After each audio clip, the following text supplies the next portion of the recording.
Praise Lord. एक बार फिर से आप सब लोगों का स्वागत है, जितने लोग भी ऑनलाइन भी हमारे साथ जुड़े हुए हैं, सब लोगों का प्रभु यीशु मसीह के नाम से आप सब लोगों का स्वागत है। खास करके गुरदासपुर से हमारे रिश्तेदारी में हमारा एक परिवार हमारे साथ है, आप लोगों का भी स्वागत है। आज हमारे साथ संगति कर पाए और परमेश्वर के नाम से उसके अनुग्रह के द्वारा हम सब लोग यहाँ पे इकट्ठे हैं, इसलिए हम परमेश्वर का शुक्र करते हैं।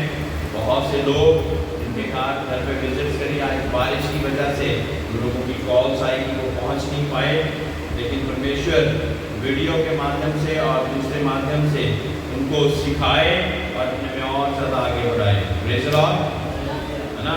अभी ध्यान से हर एक वचन को हमने सुनना है ना, सरल से सरल ढंग से सिखाने की कोशिश करते हैं ताकि आप लोग परमेश्वर के वचनों में बढ़ते जाएं। इफिसियों का खत 3:6 आयत को हम पढ़ेंगे। क्या लिखा है? अर्थात ये कि मसीह में सुसमाचार के द्वारा अन्य जातीय लोग मिरास में साझी और एक ही देह के और प्रतिज्ञा के भागी हो गए। मिरास समझते हैं? मिरास होता है कि जो चीज मेरे पिता की है वो मुझे मिल जाए, मिरास का धन मिल जाए, है ना। तो हम जिस चीज के योग्य भी नहीं थे, उस चीज के योग्य प्रभु यीशु मसीह ने हमको बना दिया। तो मिरास में हमें क्या मिला?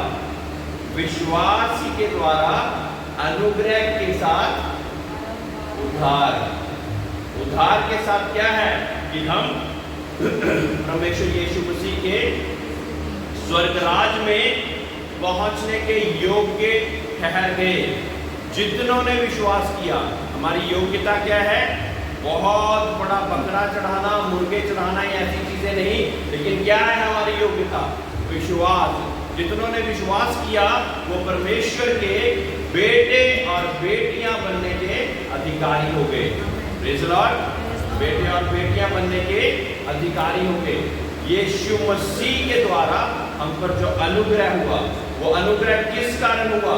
क्योंकि बहुत बड़ा बलिदान जो कि पापों के प्रायश्चित के लिए चाहिए था, वो केवल और केवल एक नहीं दिया, जो तमाम ग्रंथों में लिख दिया था, तमाम जगहों में लिख दिया था, जिसको कोई और पूरा नहीं कर पाया, लेकिन केवल और केवल प्रभु यीशु मसीह ने वो सारी चीजों को पूरा कर कर मेरे और आपके लिए बलिदान हुआ और मेरे मुक्ति का, मेरे उद्धार का कारण बन गया।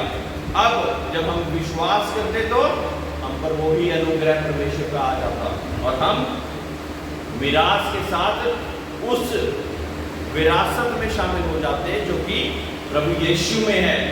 Praise Lord. इसीलिए परमेश्वर ने कहा कि मैं तुम्हारे लिए घर तैयार कर रहा हूँ, ताकि जहाँ पे मैं हूँ वहाँ पे तुम लोग भी हो सको। वो चाहता कि आप लोग वहीं पे हो सको, है ना। जैसे हमने पिछली बार सीखा था, हमें रोकती कौन सी चीजें हैं? वो चीजें जो कि आत्मिक नहीं शारीरिक है ना। तो इस चीजों को आप याद नहीं रखोगे तो उसको कैसे अपने जीवन से हटाओगे? याद रखना बहुत बहुत ज्यादा आवश्यक है, बहुत ज्यादा जरूरी है। नहीं सीखेंगे तो हम उसके प्रति मेहनत नहीं करेंगे कि ये चीज तो मेरे जीवन में परमेश्वर के अनुसार नहीं है, तो मुझे ये छोड़नी जरूरी है। 3:8 मुझ पर तो सब पवित्र लोगों से छोटे से भी छोटा, जो मैं छोटे से भी छोटा हूं, वह अनुग्रह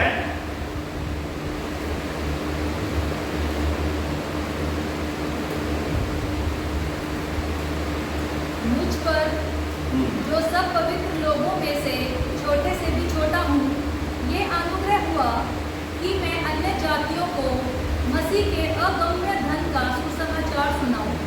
अगम्य धन का सुसमाचार सुनाने के लिए पौलुस प्रेरित क्या कह रहा है? ये खत किसने लिखा है?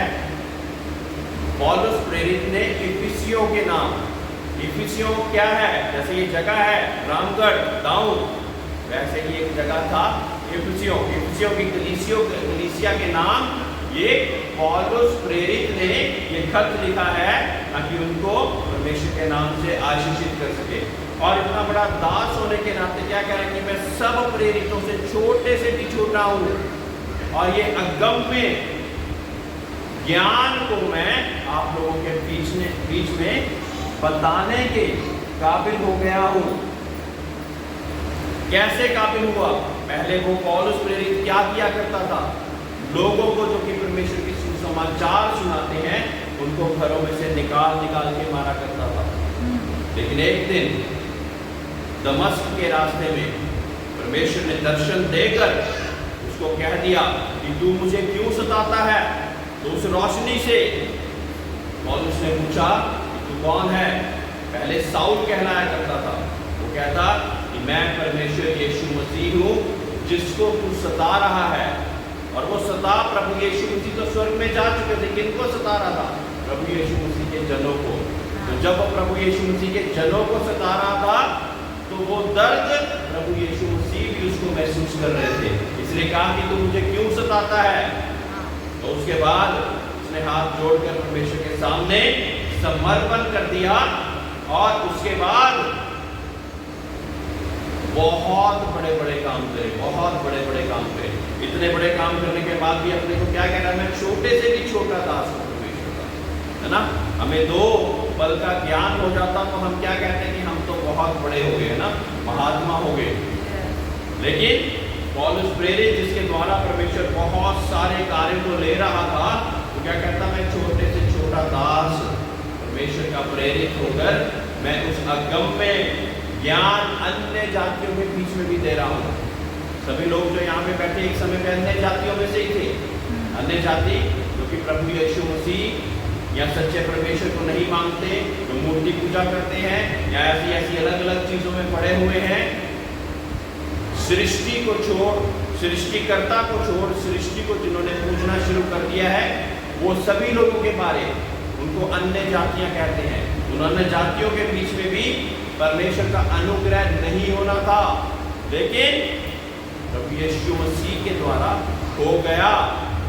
और पौलुस प्रेरित उन अन्य जातियों के लिए भी सुसमाचार का संदेश लेकर आगे बढ़ता जा रहा है।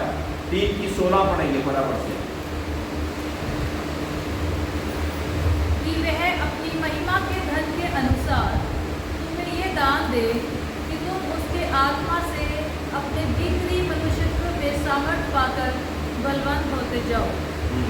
कि वह अपनी महिमा के धन के अनुसार तुम्हें ये दान दे कि तुम उसके आत्मा से अपने भीतरी मनुष्यत्व में सामर्थ पाकर बलवंत होते जाओ।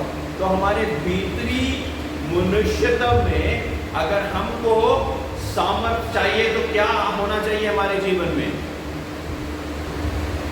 आत्मा, यानी कि परमेश्वर की पवित्र आत्मा ना। इसके बारे में हमने सीखा था कि पवित्र आत्मा के बिना कुछ नहीं, आत्मा ही है जो कि परमेश्वर की पवित्र आत्मा के साथ हमारा मेल कराती है। अब पवित्र आत्मा के द्वारा हमें क्या मिल रहा है? सामर्थ मिल रही है। और जब सामर्थ मिल जाती तो हम वो बुरी बातें जो कि हमारे जीवन में चलती रहती, जो कि शारीरिक हैं, उससे दूर हो जाते हैं ना। मेरे भाई कह रहा है कि मैं इस चीज को छोड़ना चाहता, इस नशे को छोड़ना चाहता, मुझसे छोड़ा नहीं जा रहा। दिन पर काबू पा लिया, शाम पर नहीं पाया। 10 चीजें पहले किया करता था, एक पर काबू नहीं पाया। तो उसके लिए क्या चाहिए? सामर्थ चाहिए। एक बहुत बड़ी सामर्थ चाहिए। वो किसके द्वारा आएगी? पवित्र आत्मा के द्वारा। बोलिए, सामर्थ कैसे प्राप्त होगी? पवित्र आत्मा के द्वारा। तो सामर्थ किस लिए चाहिए हमें? हमारी शारीरिक अभिलाषाओं से दूर होकर पवित्र आत्मा के साथ, परमेश्वर की आत्मा के साथ मिलवाने के लिए हमें एक बड़ी सामर्थ की जरूरत है ना। कौन कौन किसने किसने प्रार्थना शुरू कर दी कि मुझे परमेश्वर की पवित्र आत्मा का वरदान मिले? करिए, अगर नहीं करी तो ना बोलिए। आपको हर बार बताता मैं कि आप प्रार्थना कीजिए।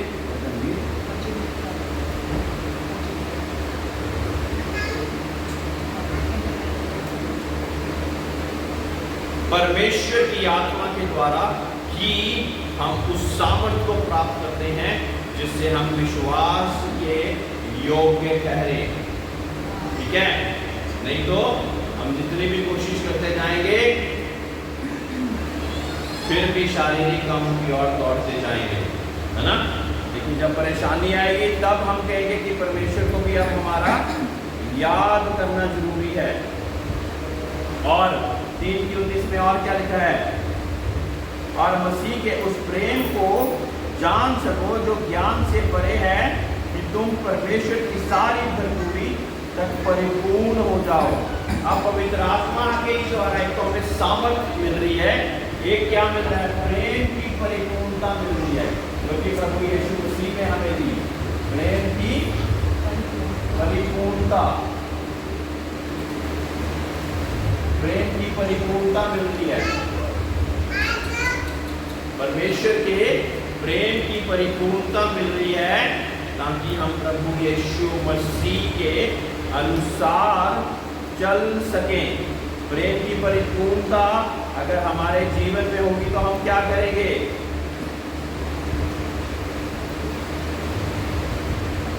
तो हम परमेश्वर के प्रेम में जीना सीखेंगे। परमेश्वर के प्रेम में जीना क्या है, परमेश्वर की आत्मा के चलाए चलते जाना, है ना। परमेश्वर की आत्मा के चलाए चलते जाना। और प्रेम, परमेश्वर का वचन कहता कि प्रेम हमारी विनतियों से और हमारी समझ से, सब चीजों से ऊपर है। किस लिए ऊपर है, क्योंकि प्रेम का सबसे बड़ा उदाहरण क्या है, वो है प्रभु यीशु मसीह।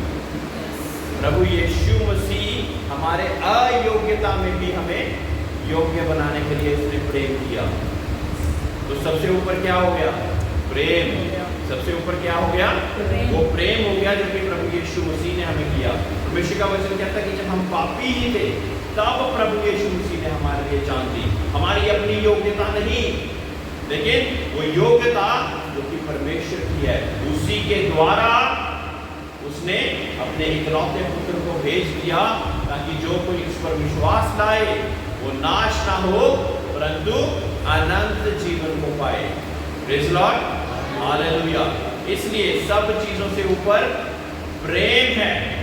प्रेम है जो कि सब चीजों से ऊपर है, और प्रेम ही के द्वारा हम परमेश्वर में आगे बढ़ते जाते हैं। 4:1 में क्या लिखा हुआ है, इसलिए मैं जो प्रभु में बंदी हूँ तुम से विनती करता हूँ कि जिस बुलाहट से तुम बुलाए गए थे उसके योग्य चाल चलो। अब हमें प्रभु यीशु मसीह ने चिन्ह चमत्कारों के द्वारा हमारे जीवन में एक बड़ा कार्य करने के द्वारा जब बुला लिया तो हमारी चाल चलन कैसी होनी चाहिए, जैसी प्रभु यीशु की रही, जो कि संसार में होकर भी संसार के सदृश्य नहीं लेकिन परमेश्वर के सदृश्य बनते हुए चलता गया। तो जब हम कहते हैं कि हमारा शरीर पवित्र आत्मा का मंदिर है, तो शरीर में या शरीर के द्वारा कोई बुरी चीज होएगी, फिर कैसे हो जाती है, क्योंकि आत्मा में बलवंत नहीं है। आत्मा में बलवंत होंगे तो इन चीजों पे विजय पाकर हम आगे चलते जाएंगे। इतना जरूरी है कि परमेश्वर की पवित्र आत्मा को हम पाकर आगे चलते जाएं। 3:8 में लिखा है,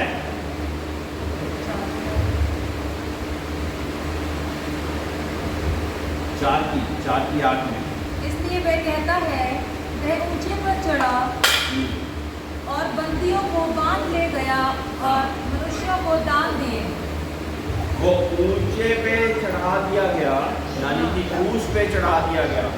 प्रभु यीशु मसीह को क्रूस पे चढ़ा दिया गया और उसके बाद वो निचले स्थानों पर, पृथ्वी के निचले स्थानों पर भी जाकर हमारे लिए वो उद्धार का कारण बन गया, जो कि सब चीजों से उत्तम है। Praise Lord, hallelujah, hallelujah. 3:11 में लिखा है कि सब लोगों को अलग अलग तरह के हिसाब से परमेश्वर इस्तेमाल करना चाहता है। जब हम एक ही देह के अलग अलग अंग हैं, तो जब एक अंग को दर्द होगा तो दूसरे अंग को कुछ भी पता नहीं चलेगा, है ना? ऐसा है क्या? जब एक ही देह के हम अलग अलग अंग हैं, चाहे वो अपोस्टल हो, चाहे प्रेरित हो, चाहे भविष्यवक्ता हो, समाचार सुनाने वाले हो, चाहे ये अलग अलग सेवकाइयां हैं जो कि परमेश्वर के दास दासियां करते हैं। जब ये अलग अलग सेवकाइयां होते वक्त भी एक ही देह के अगर हम भागी हैं, तो एक को दर्द होगा तो दूसरे को भी दर्द होगा। लेकिन होता क्या है कि उसको दर्द हो रहा है तो मुझे कोई चिंता नहीं है, मुझे कोई चिंता नहीं है, मुझे कोई चिंता नहीं है, क्योंकि वो तो अलग है। जब हम एक देह के होकर अपने आप को समझेंगे, तब ही हमें भी दूसरे के दर्द में हमें भी दर्द होगा, हम दूसरे के दर्द को समझ सकेंगे, जैसे कि प्रभु यीशु मसीह ने हमारे लिए उस पाप के दर्द को समझकर हमारे लिए आ गया, है ना? अब टांग कहे कि मैं तो अलग चलूंगी, हाथ के मैं तो अलग चलूंगा, तो एक देह में रह पाएंगे? हाँ? तो दुनिया में प्रेरित भविष्यवक्ता ये सारे अलग अलग चल के भी कहते हैं कि हम मसीह की सेवा कर रहे हैं, ये तो मसीह है। तो ऐसे कैसे? ये बिल्कुल अलग अलग बातें हैं। जब प्रेरित भी उसी देह का अंश है, सुसमाचार सुनाने वाला भी, सिखाने वाला भी उसी का अंश है, भविष्यवक्ता भी उसी का अंश है, तो फिर कैसे ये हम कह सकते हैं कि मैं तो अलग हूं, मैं कोई अलग भी चीज लेके आया हूं, मैं कोई अलग काम कर रहा हूं? यानी कि आप उसी देह के साथ नहीं जो कि परमेश्वर की देह है, क्योंकि उसी देह के वो होते तो आप अलग अलग नहीं चलते। हमारी एक देह में आंख अलग चल सकती है क्या?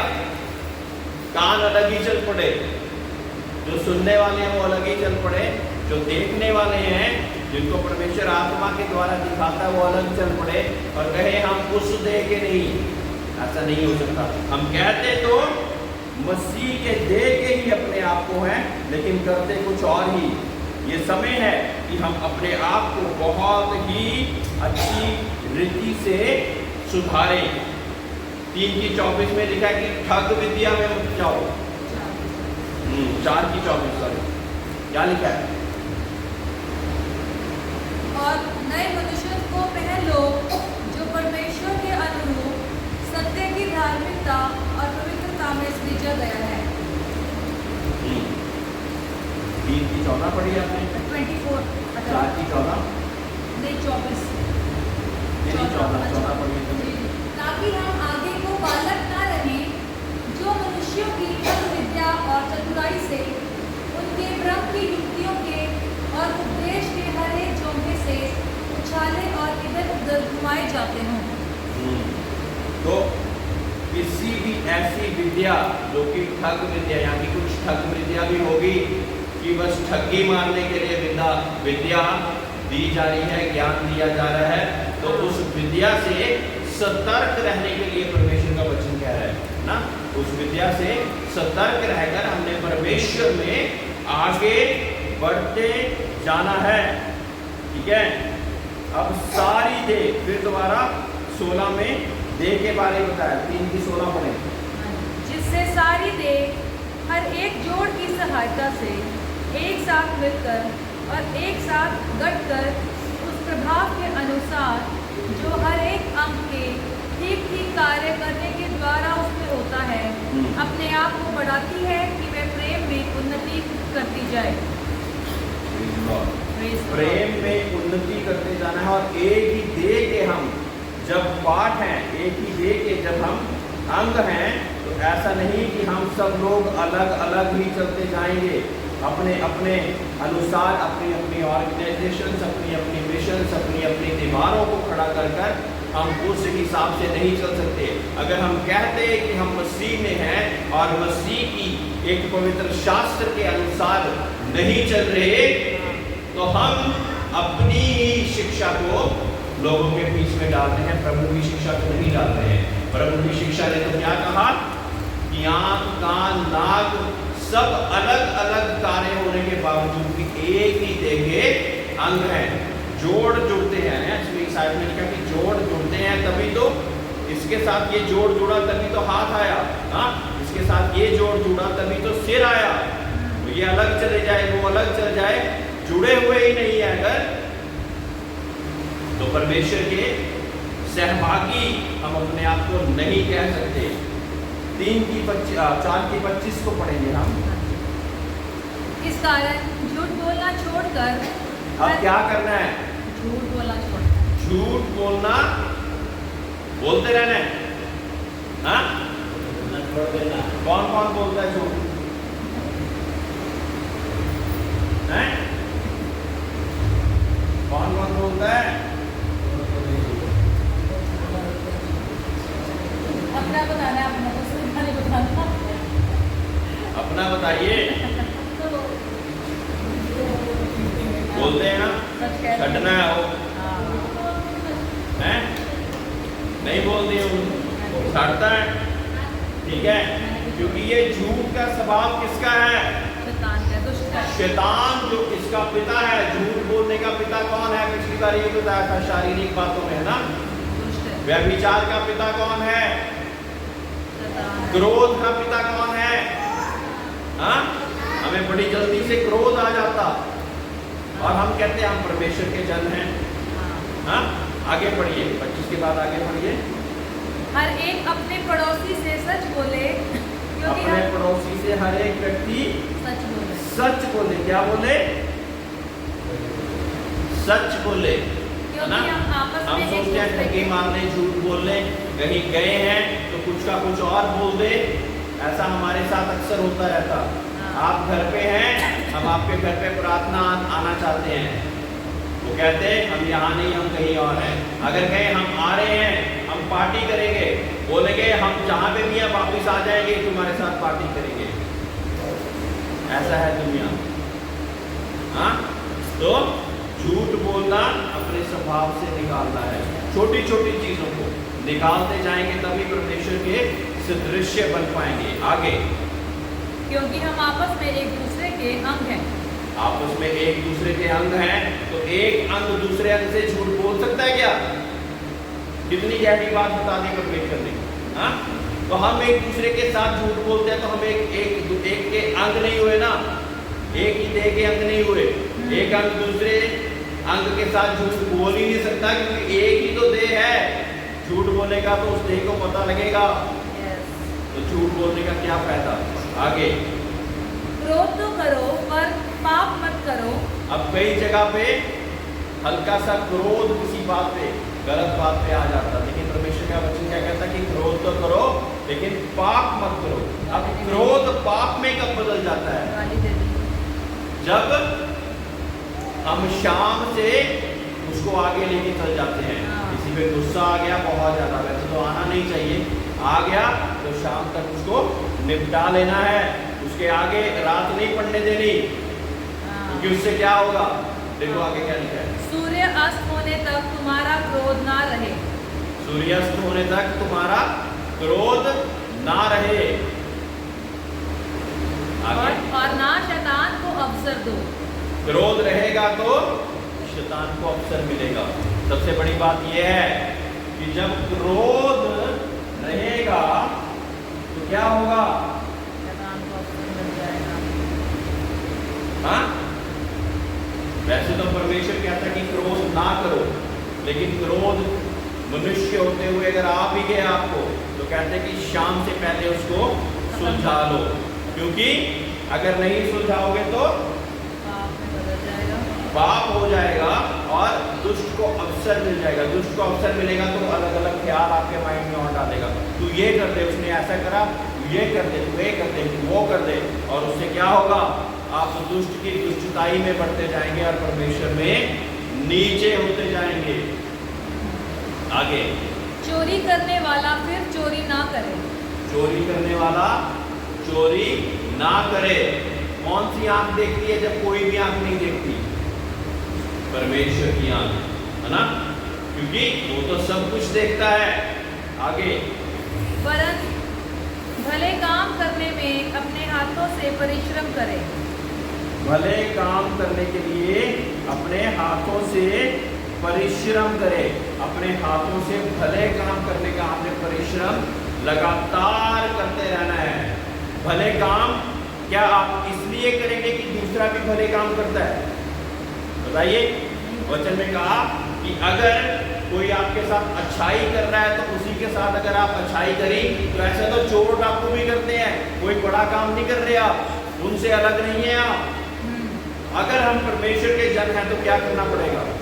सभी को प्यार करना पड़ेगा, सबसे लड़ाई करनी। कोई बुरा भी कर रहा है तो उसकी वजह से मैंने अपनी अच्छाई नहीं छोड़नी है।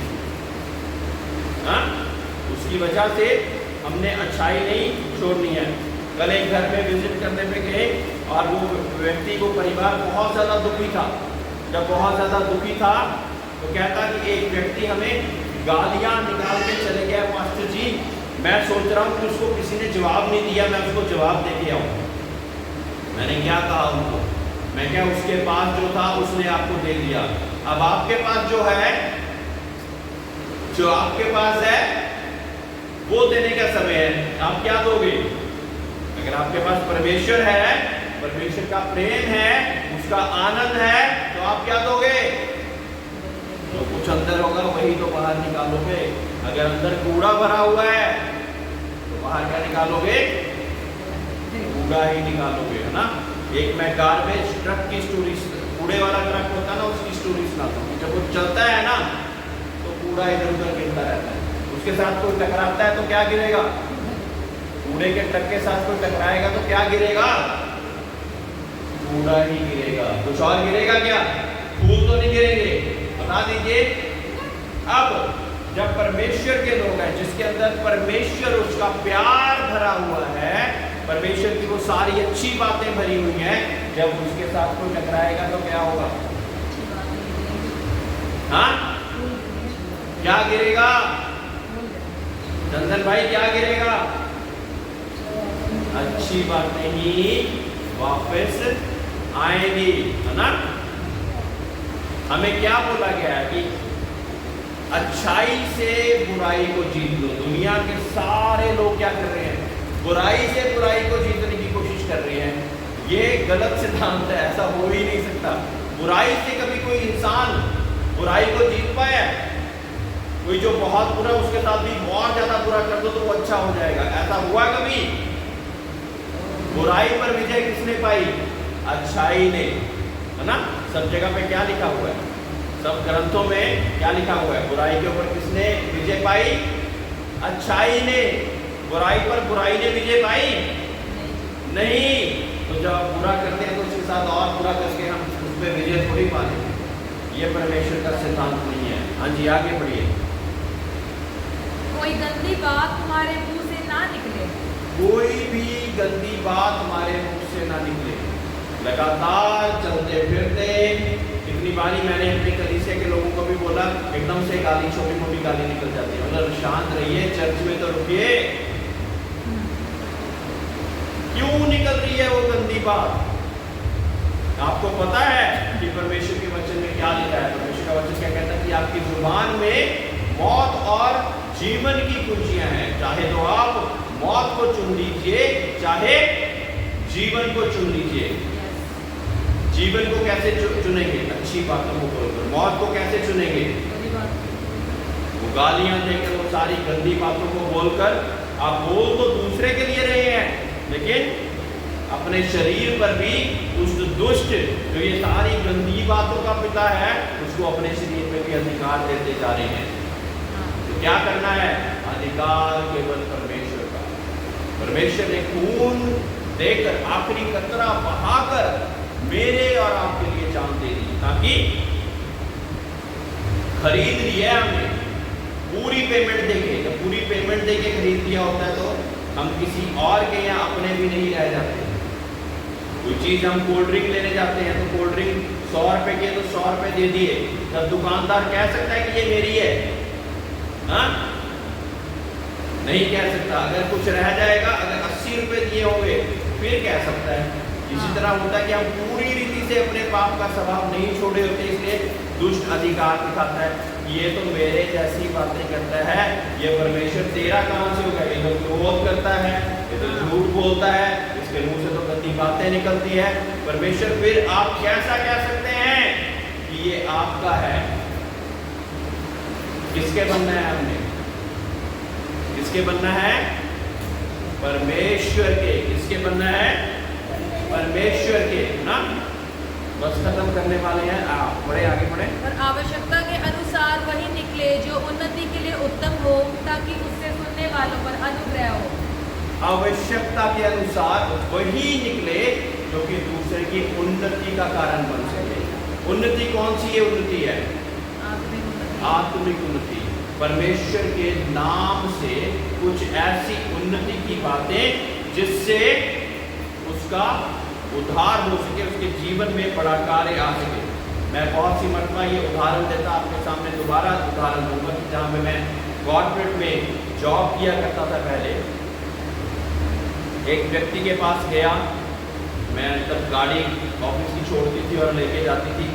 तकरीबन 10 मिनट रह गए थे, तो जब 10 मिनट रह गए थे तो उस व्यक्ति के पास मुझे जाते जाते मैं हेलो हाय बाय करने गया उसको।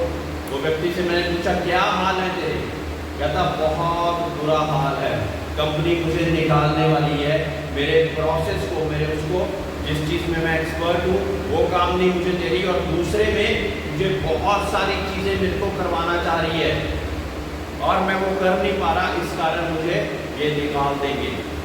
और एक और बात बोली, कहता वैसे मैंने बाबाओं से भी पूछा है, वो भी कहते कि तू जॉब में अपने कार्य में कभी तरक्की नहीं करेगा। अब मैं क्या कर सकता था? मैं उसकी हाँ में हाँ मिलाकर वापिस आ सकता था कि हाँ बहुत बुरा चल रहा है, सब जगह बुरा चल रहा है, मेरे साथ भी बुरा चल रहा है, ऐसी बातों को आकर मैं वहां से निकल सकता था। लेकिन क्या ऐसा बोलने से उस व्यक्ति की जीवन में कोई सुधार आता? कोई भी सुधार नहीं आता, कोई भी सुधार नहीं आता।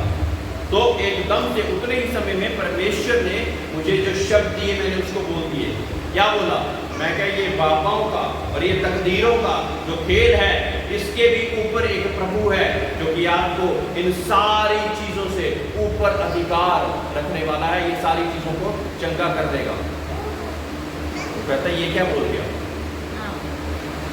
मैं तो बहुत परेशानी में हूँ। क्या परेशानी पर अधिकार रखने वाला वो परमेश्वर है। जिन बाबाओं ने तुम्हारे लिए ये बात बोल दी कि तुम कभी तरक्की अपनी जॉब में नहीं करोगे, उसके ऊपर भी एक अधिकार रखने वाला परमेश्वर है, और वो आपके जीवन में चंगाई को और अच्छाई को लाने वाला है। ये बोलकर मैं चले गया। हफ्ते 10 दिन महीने बाद दोबारा उससे पूछा क्या हाल है आपके? कहता मैं बहुत खुश हूँ। मैं क्या हुआ? कहता मुझे अच्छी जगह मिल गई है, कंपनी ने मुझे निकाला नहीं, सब कुछ अच्छा चल रहा है।